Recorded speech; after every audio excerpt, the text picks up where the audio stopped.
Should we? Bismillah, alhamdulillah, wassalatu wassalamu ala rasulillah sallallahu alayhi wasallam. Is everyone ready? Before you say I do, before you say you are ready, inshallah ta'ala, I would like to welcome you to this program. As I mentioned this morning, you're looking for water?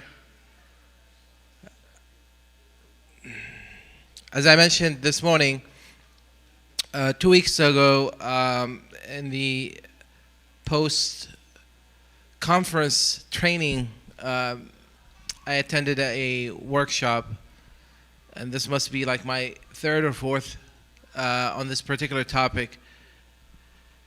And it was designed for Imam, conducted by Sheikh Yasir Fazaga and Dr. Samira Ahmed, who's a clinical psychologist. And it was about premarital counseling, about the importance of offering premarital counseling. Sheikh Yasser went into depth. He went into what to discuss with future couples. Now, Sheikh Yasser, you've been an Imam for what? More than 25 years? Yeah? Okay. So it's, I started in 1996. So that's 25 years, or more than 25 years there too.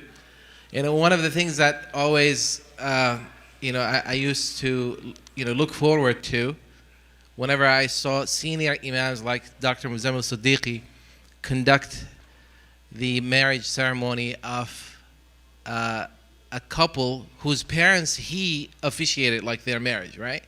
So he officiated the marriage of the parents, and now he's officiating the marriage of their children. So this was something that I always used to ask myself, is this going to ever happen? And guess what? Last year, a couple sent me a picture of their marriage contract. And they said, guess who did our marriage contract? I was like, who? And then they sent me my picture. I'm sitting there very skinny. Probably I was half my size. It was probably one of the first, the earliest marriages that I did. And this was like almost 20 years ago. So I think we're getting there, inshaAllah ta'ala. But guess what? Things are much different now than they used to be. They're much, much different than they used to be.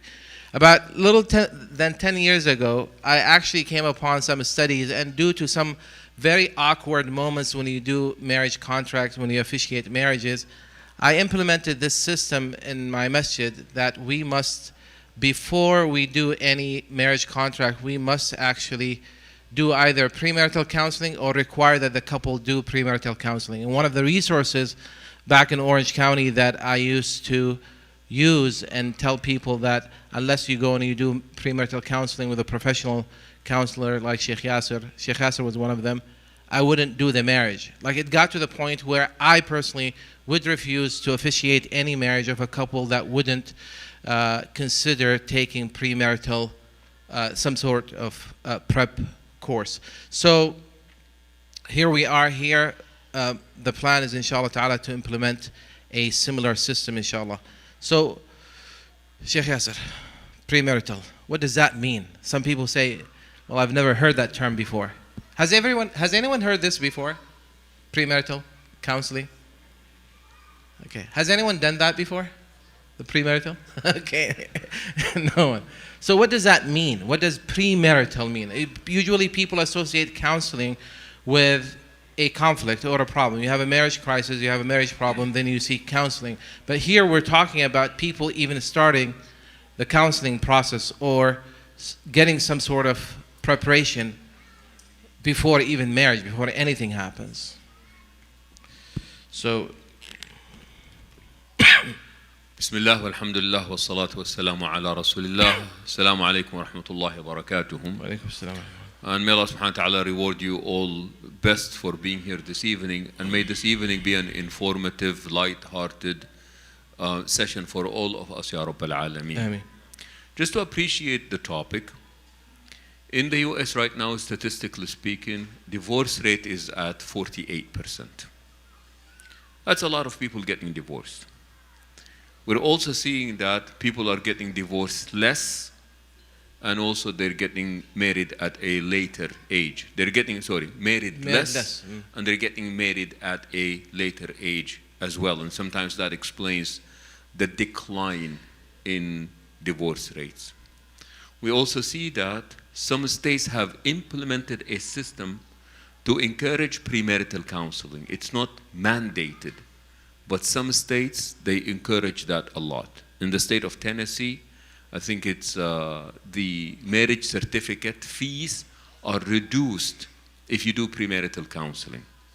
In places like Texas, I think you pay $50 to get a marriage certificate, but you only pay $5 if you do premarital counseling. And many states are encouraging people to do premarital counseling. And that is based on research, that people who have done premarital counseling have a much better chance in sustaining in their relationship. Simply put, premarital counseling is a process that takes place prior to marriage to ensure compatibility between the people who are getting married. Also, simply put, when we say compatibility, we are talking about the ability to exist in harmony. Are these people compatible or are they not compatible? What we are seeing nowadays is people are putting, the most common mistakes that people make is they put commitment before compatibility. They would be making wedding plans. They would be buying the rings. They would be talking about the seating chart where people are going to be sitting. They will be talking about the menu. They'll be talking about which hotel they will be doing there. That is a lot of commitment. What they have done is that they have put commitment prior to compatibility. And what we want to do is help the people who are engaged in this process, wanting to marry, help them find out if there is compatibility between them or not. And I know that this is something that comes up. So a good number of people say, well, I'm already married. Would this benefit me? Well, absolutely yes. It would benefit you in one of two ways. Number one, if you have children who are about to get married, one day, inshallah, all of our children get married, Ya Rabbil Alameen, and live in happy homes and happy lives, Ya Arhamar Rahimin, Ya Allah. That is one, so that you are better prepared. But also many times, a lot of people, when we speak about premarital counseling, and we speak about mistakes that were done, sometimes it helps them understand why their marriages are the way that they are at this point. So I'm sorry, just quickly, it is a process that takes place. Counseling, the term counseling does not always indicate a problem. And that is why people are afraid that we have a problem. And why are you suggesting counseling? Is there a problem? Because that is what people are used to. And that is one of the myths. And that is people think that you only go to counseling when you have a problem, which is very common. People only go to the doctor when they feel pain. Only go to the dentist when sometimes you just take precautions, wanting to make sure that everything is going well. I was going to say that, and at this point we have two options, right? One option is that when people go about marriage the way most families do, they find someone they think is compatible, right? Usually there is a secrecy. People keep it very private until all the plans are made. And as Sheikh Yasir, said, sometimes even the wedding plans are sorted out, like every little detail, right?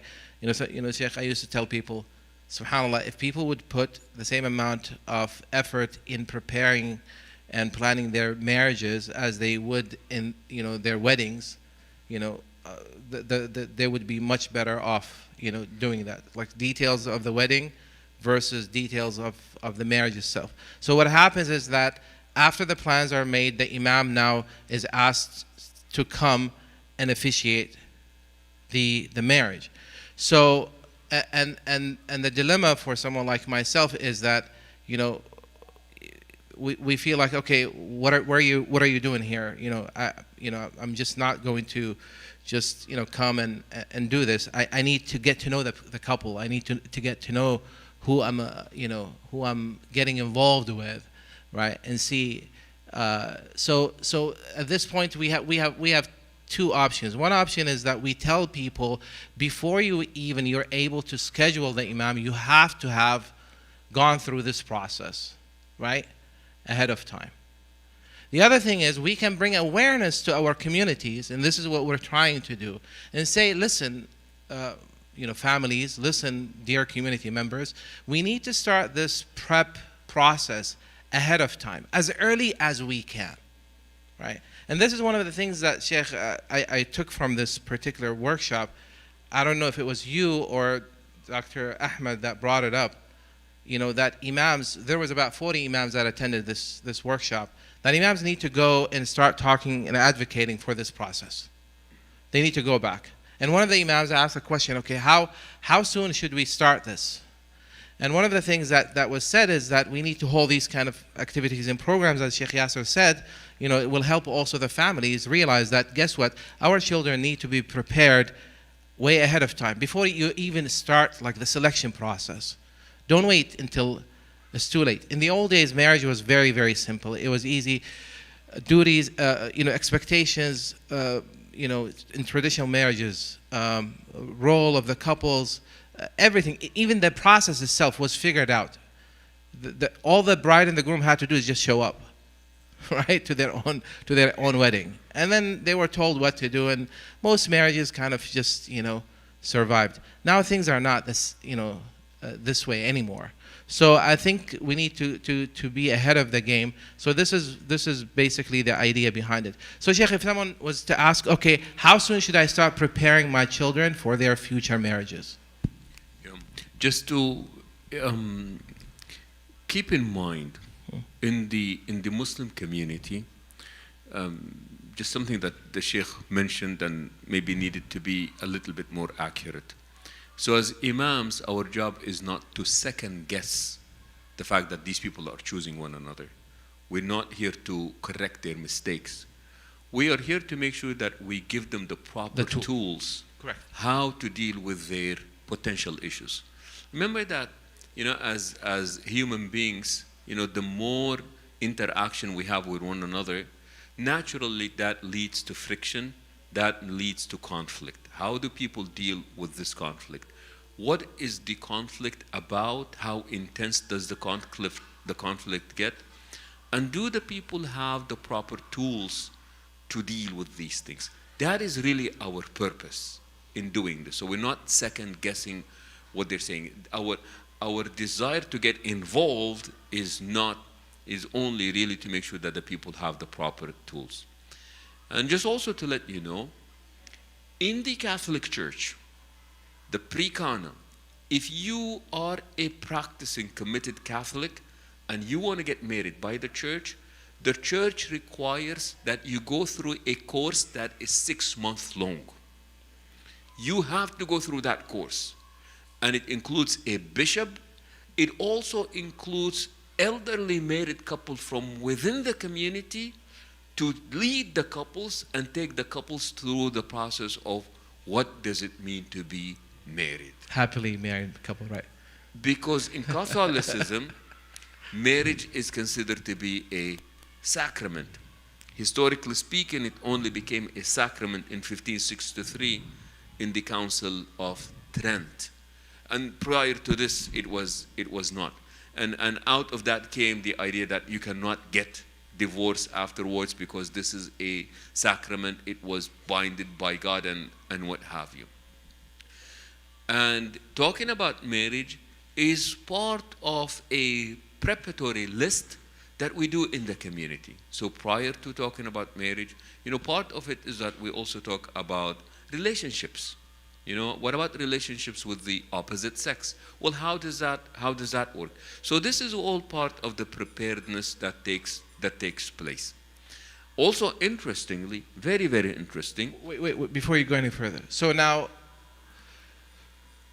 you can't even book the priest before, you go through the prep course for 6 months. You're saying within the Catholic community. In the Muslim community, what is your suggestion? How soon should people start this process? So in the Muslim community, I have had people who called on Friday after 5. This is a true story. They called Friday after 5 and they said, Sheikh, we want to get married. So I said, okay, inshallah, here is the masjid. Call the number, inshallah, and make an appointment. So they called back and they said, we called the masjid, but nobody answered. I said, well, it's after 5. The people left. Wallahi, they said, but Sheikh, we're getting married tomorrow. Okay? And I said, okay. I said, people for an oil change, they get an appointment. People to cut their grass, they get an appointment. People to fix their car, they get an appointment. You can change your tire, you get an appointment. Are you telling me that somehow you can just call and say, we're getting married tomorrow, and somebody just away? What in the world are you doing? Like literally, the whole idea here in the community is that everything is being sorted out before we book the Imam and what have you. When is a good time to do this? Meaning that to actually initiate the premarital counseling. Well, obviously you meet a person, and when you meet that person, there is what we call an initial attraction that has taken place, or initial acceptance that has taken place. So there is physical attraction that's being established.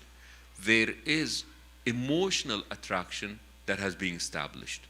The families have most likely met, people have found about each other. And then you say, as now that, there is this overall acceptance that has taken place, this is when you need to initiate the premarital counseling. This would be the time to get whoever is doing your premarital counseling involved at that point. Because see, the more time people spend with one another, what usually happens is that the more emotionally invested they become. And when people become emotionally invested, we tend to downplay and undermine the potential problems that we see. And in the hadith, the Prophet ﷺ says, حُبُّكَ شَيْء يُعْمِي وَيُصِمْ. He said that, your love for a thing tends to blind you of the potential defects in it, and it also makes you deaf that you don't want to hear what other people are seeing. And that's what happens. We're human beings. You make that emotional commitment to that person and say, I'm marrying them. And then we downplay all the red flags that are seen. And that is not healthy. So we expect that people have had a tendency, an inclination towards the other person. They've made, that initial likeness to that person. That is a good time to go ahead and initiate premarital counseling. What also makes premarital counseling even more important is nowadays the common place where Muslims are meeting each other is, somebody take a guess. Online and social media. That is where people are meeting one another. We're not saying it's right or wrong. We're just grateful that, subhanAllah, people who can be anywhere yet have the ability to meet people. The problem with that is the vetting process can be very difficult, which now makes the need for premarital counseling even greater than what we used to think. Because here you are, we have, this is a classical compatibility time bomb. Compatibility time bombs are problems that are potentially there, but like a time bomb, you never know when they're going to explode. Maybe just to explain this a little bit further, a Muslim man marries a Christian woman, and they make all kinds of agreements that the children are going to be Muslims, and she agrees to it. Woman, they're married, 3 years down the road, gets pregnant, and during the pregnancy, she delivers the baby, and she says, I want my kid to be baptized. Wait a minute, we just made an agreement that the child is going to be Muslim. Say, I know, but I've never been pregnant before, and I am experiencing a spiritual awakening. And I really want to give that to my child. So this is what we call a classical compatibility time bomb. Initially, it wasn't really a problem, but now it is becoming a problem. So the apps are a classical compatibility time bomb, especially if they are based on a long distance type of a relationship where people don't really get to know each other. We're not saying that this is bad or this is destined to fail. What we're saying is that, look, if you have these issues, premarital counseling can really help in this process. And this is, I'm sorry, long-winded answer there, but that's what is happening. So this is an example of some of the things that were discussed in the workshop, for instance. Time bombs, or ticking bombs. Things of incompatibility issues or potential problems that will arise in the future, right? And how to detect these things, or even to just point them out. And as Sheikh Yasir said, and I do agree that counselors or even imams or spiritual advisors, our job is to facilitate and to provide guidance and counseling. But to me, in my own experience, it got to the point where I started refusing getting involved in failing projects, right? And I tell you, this came from some incidents where in the old days, people used to call and say, I would like to have an imam do my nikah, and you go and you show up, right? And then guess what? You show up and you don't even know who's marrying who and why. And sometimes there were a lot of very awkward moments. So I made a conscious decision about 15 years ago not to get involved in that. To me, I used to require at least, right, a month in advance notice, and at least 2 to 3 premarital meetings. And during the meeting, basically, it's an icebreaker. It's to get to know the couple, explain the process, to them, how I do it, how we conduct or how we officiate marriages, what marriage is in Islam, the paperwork that they need to go and obtain from the county. We just go through all of these things, and I try to detect or to see if there's any potential problem to avoid any awkwardness at the day of the nikah or the marriage ceremony. And it worked pretty well, for me. And Sheikh, I wanted to share with you what I used to cover before. Alhamdulillah, we had plenty of Muslim resources that would provide professional premarital counseling. These are some of the areas that I used to cover with a couple, and I'm just taking advantage of Sheikh Yasir being here because he was the trainer, one of the trainers during the session. But this is also to give you an idea, because sometimes I used to remember, parents saying things like, "What are you talking to the children about?" I remember so many times couples coming with both sets of parents with them. They wanted to know what the imam is going to talk to them about. Because, wallahi, and I used to, I totally understand the anxiety some families have. They don't want the rishta or the marriage proposal to go wrong, right? They want things to work out. They don't want you to hatch. They don't want you to stir any issues or any controversy. They're on edge. So sometimes they used to actually show up with their young children to figure out what this premarital meeting is all about, right? And it used to take some effort to actually just comfort them and say, listen, don't be nervous. There is nothing wrong. I just want to know, I want to get to know them, and I want to understand whether they have a proper understanding of marriage, and we will cover some of the basic rights and duties in Islam about marriage. That's it. That's all it is. But in typical premarital counseling, Sheikh, I think people cover, matters like, for instance, compatibility, right? Communication styles, conflict resolution, long-term plans, right? Finances, things of this nature, right? Just to give people an idea of what it is that, what do people cover in a premarital program or prep course? So remember that human social sciences and counsel. By the way, and then we're going to take questions, inshallah, from the audience. So this is going to be the last question, inshallah, and then it's questions from you, inshallah. Yes. So remember that social sciences and clinical psychology, sociology, this is all part of social sciences. Social sciences are based on observation, which means that we have made enough observation to make a generally acceptable statement, keeping in mind that there will always be exceptions to the statement that were made. So people can say, oh, we did premarital counseling and still our marriage failed. Or we didn't do premarital counseling and our marriage is being beautiful. That is not the point. So premarital counseling is based on an assumption. That assumption is based on research. That there are 4 main reasons why marriages fail. 4 main reasons. Reason number 1, you married the wrong person. Reason number 2, you married for the wrong reasons. Reason number 3, maybe you married the right person for the right reasons, but you are loving and living the wrong way. Reason number 4, maybe you are guilty of what we call a love buster.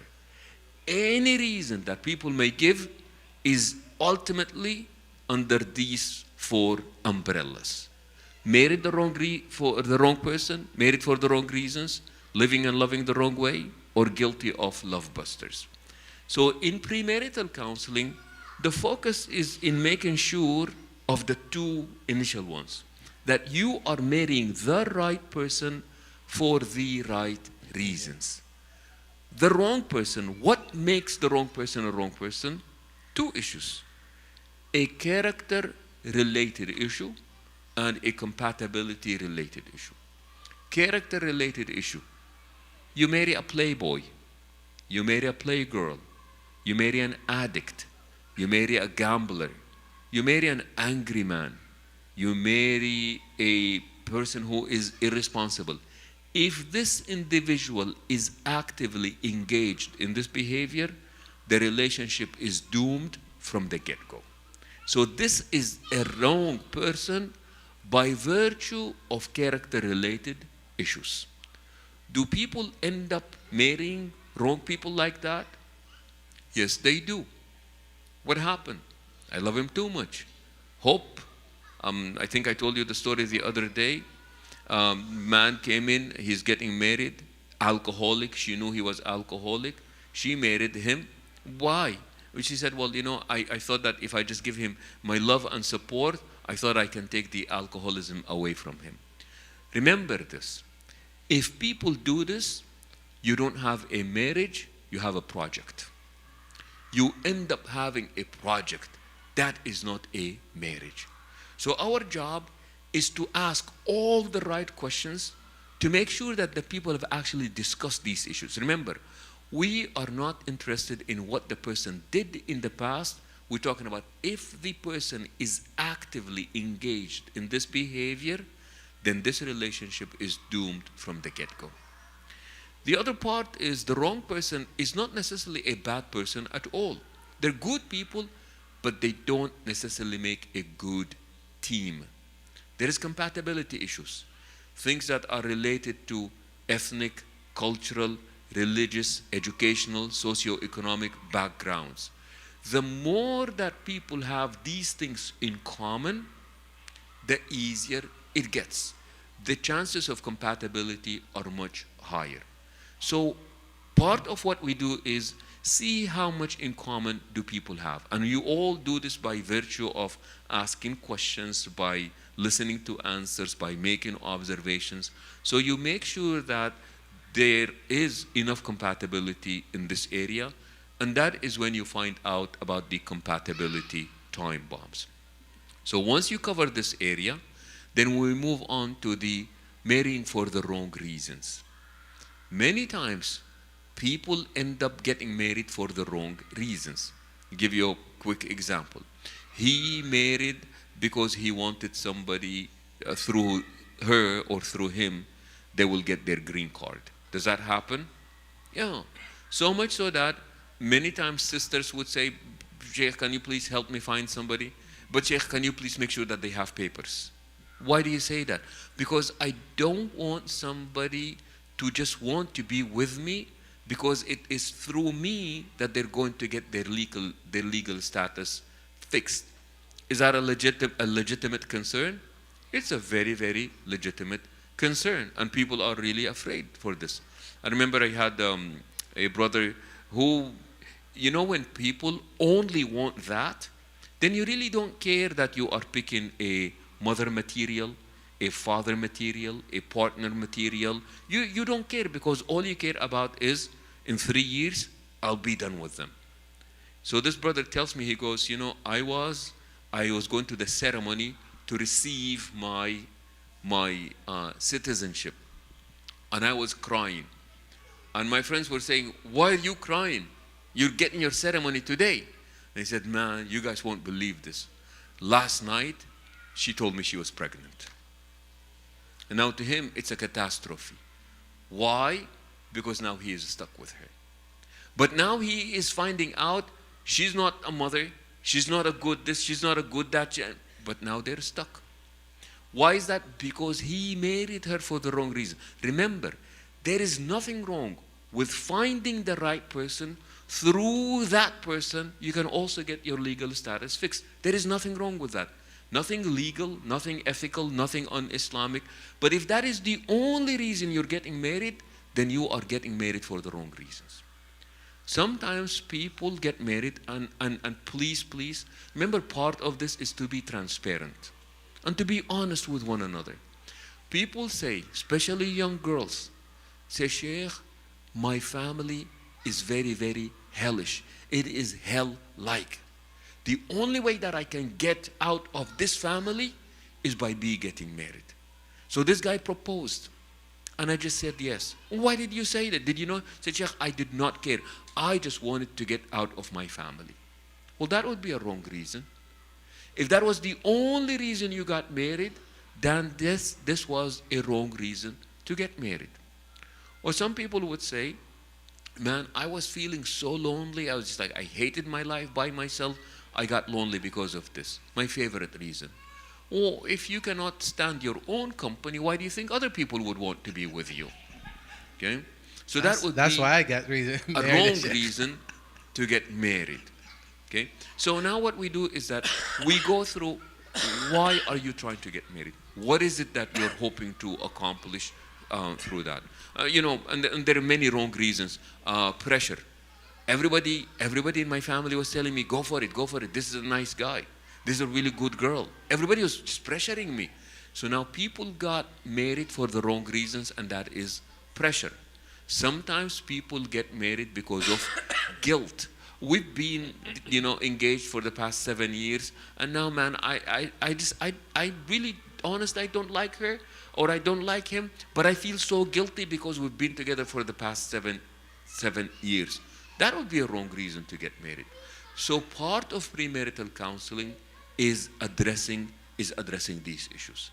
So we want to make sure that these people are getting married to the right person for the right reasons. And inshallah, if you get married to the right person for the right reasons, your chances of living and loving the right way are much higher. A quick example, inshallah, and I'll stop. Remember what I said about 48% divorce rate? Well, if either party has been divorced before, their chances of getting divorced are at 67%. If either party has children, the chances for divorce are at 73%. Why is that? See, let's say that somebody has got 2 kids and she's got 2 kids. And now, they're trying to get married. Well, it's not just him and her that need to get along. It's now him. He needs to get along with her 2 kids, with the ex-wife. She has to get along with him, with the 2 kids, with the ex-wife, with the ex-spouse, whoever they are. And if any of these relationships don't pan out well, that is going to be pressure on that unit. I'm sorry. Are you all following what is going on? So now what we do is, remember, we're not saying that couples who have had children are absolutely doomed to failure. What we want to do is, we want to make sure that we bring these things up, we give them the proper tools so that we've addressed it. So now that people can actually say, you know what, I have the tools. If this is what I'm getting myself into, we've covered all of these things. And it's a process that is very honest. It's a very kind process. The point is not to question people, but the point is to explore along with people the potential issues that may come up and what would be the proper tools or the needed tools so that people can make these proper choices. Jazakallah khair. Inshallah, we'll open the floor for questions from the audience, inshallah ta'ala. But Shaykh, I have to tell you one thing, subhanAllah. It always makes my day when someone comes, and this happened on a few occasions, when someone comes and says, Jazakallah khair, for that one particular tip that you gave me, that saved my marriage, right? Because I would have not known how to handle it had it not been for that tip, right, that you gave me before we got married, right? So inshallah ta'ala, it's always good to educate ourselves, read, and prepare ourselves. Every relationship is worth it, inshallah ta'ala. Yes?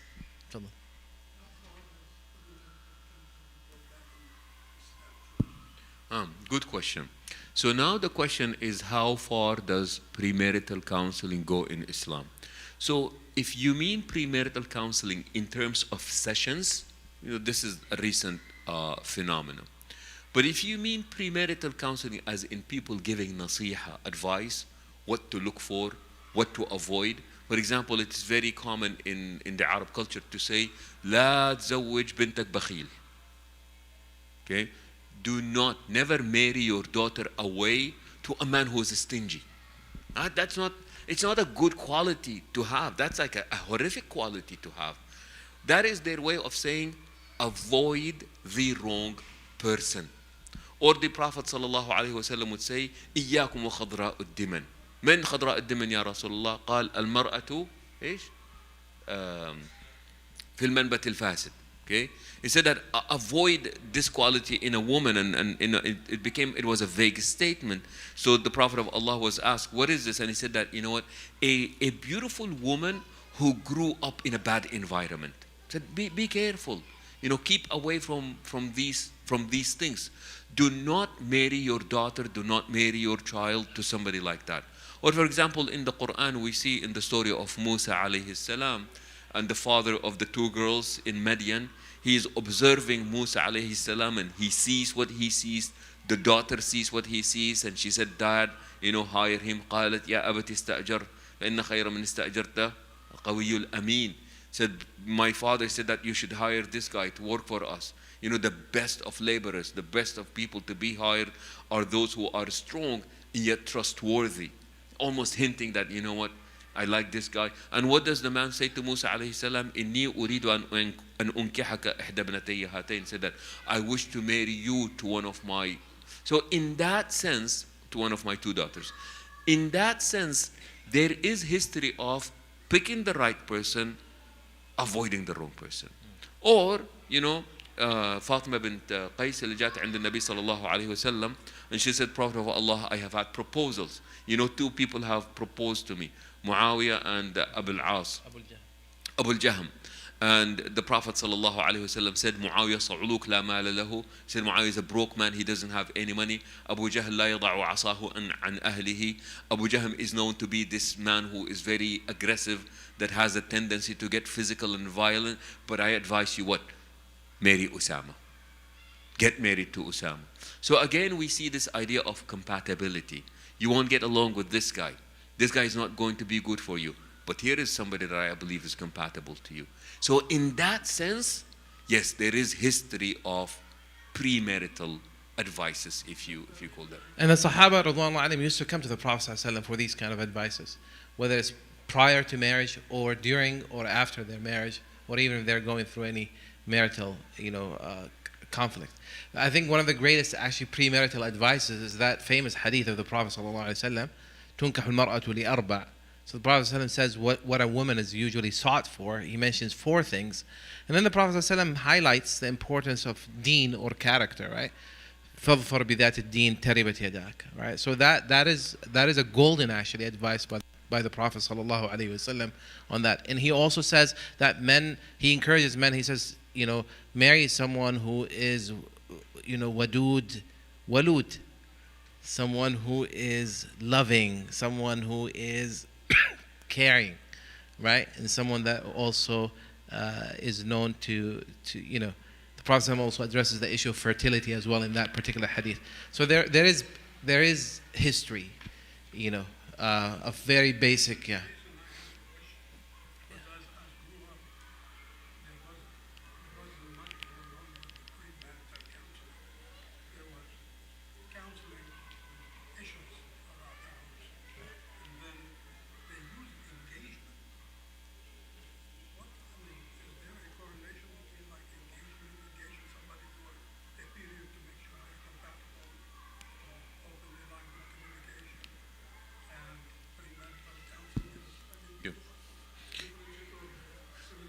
Yeah, so remember that different cultures have different understanding as for the engagement. So many times the engagement is seen as this person is spoken about. So no more people approaching that. This sister is, she is engaged. What that tells other people is, do not approach this sister anymore. This brother is talking to her. And many times people take advantage of the engagement period for the people to get to know each other. Meaning that, see, and that's the beauty of our deen. In Islam, if a man and a woman want to be together, and there is no reason why they should not be together, all we ask for is that people bring an ethical value to the relationship. And that ethical value in the relationship happens by means of marriage. The prior step to that is the engagement. The engagement, what it does is that it tells us that this man is serious. This man is not afraid of saying that, publicly speaking, you know what, my family and I have reached out to this girl and her family. And that is one way of sorting out how serious a man is. Well, are you going to come to my family? Are you going to meet my parents? And that is, one way of really sifting out, filtering those who are serious and those who are not serious. So there are many reasons as to why people do this, but ultimately it is for people to get to know each other better, bring a level of seriousness, and also letting other people know that at this point our daughter, is talking to somebody. Nowadays, people don't get engaged until after they have gotten to know each other very well. So I don't know if engagement is needed to do that. Any questions from the sister's side, or any of the brothers? Any questions? Yes. I'm sorry. What are the love busters? So love busters. I'm sorry. I was talking about the 4 reasons. So love busters are things that you may be married to the right person. You may gotten married to them for the right reasons. You may also be living and loving the right way, but you do things that makes it very difficult for the other person to continue loving you. Such as critical or constant criticism. You're all just critical all the time. What that does is that, look, I really used to love this person, man or woman, but now it's just very difficult to continue loving them because of what it is that they are engaged in. It seems like I am just being attacked by this individual all the time. So constant criticism usually leads to constant defensiveness, where everything is perceived as an attack and I need to defend myself. Or it would be disrespect. People have disrespected each other so much that they've crossed the line. Coming back becomes really, really difficult. People getting physical. You do that. Recently, I got a call, and supposedly, this guy was, his mom, was staying with him and his wife, and in the process, his wife yelled at his mom. He couldn't take it, so he slapped his wife. She ended up calling the police. He was booked for domestic violence. It's like, where do you begin? That the level of disrespect has gone to a point where making a U-turn becomes very difficult. The yelling is unacceptable. The slapping, a'udhu billah, is unacceptable. And so what happens is, how do you fix this at this point? And especially for people who come from Eastern cultures, mom is a red line, dad is a red line, of course, on both sides. You disrespected my family so much, I don't see myself able to continue with you. So this is what we call love busters. Behavior, when done by one party, it makes it very difficult for the other person to continue to love them. Remember, the key word here is to continue to love them. These are people that I may have loved initially, but now that they have done this, I just find it very difficult to continue loving them. Does that explain it? All right. Jazakumullahu khairan. Inshallah. By the way, speaking of domestic violence, the Prophet ﷺ speaks about domestic violence with disgust. And in my opinion, it's like the greatest love buster, right? When people resort to physical means to punish or hurt someone that they are supposed to be providing love and care for. Allah Azza wa Jalla says, وَعَاشِرُهُنَّ بِالْمَعْرُوفِ. The Quranic instruction is that, treat them with kindness. فَإِن كَرِهْتُمُوهُنَّ. And even if you hate that person, فَعَسَىٰ أَن تَكْرَهُ شَيْئًا وَيَجْعَلَ اللَّهُ فِيهِ خَيْرًا كَثِيرًا. Perhaps you may dislike someone or something that Allah Azza wa Jalla has a lot of good in it for you. I ask Allah subhanahu wa ta'ala to restore peace and harmony and love in our relationships and our families. Inshallah, we will continue to talk about marriage, right? Today we talked about the importance of premarital counseling, what to expect in it. The idea is, inshallah ta'ala, to spread this culture and to really, for families, to start encouraging one another to do that, and also to speak to your children about their, future, about marriage. Inshallah, next we will talk about the marriage. Oh, yes, Fadal. Yes.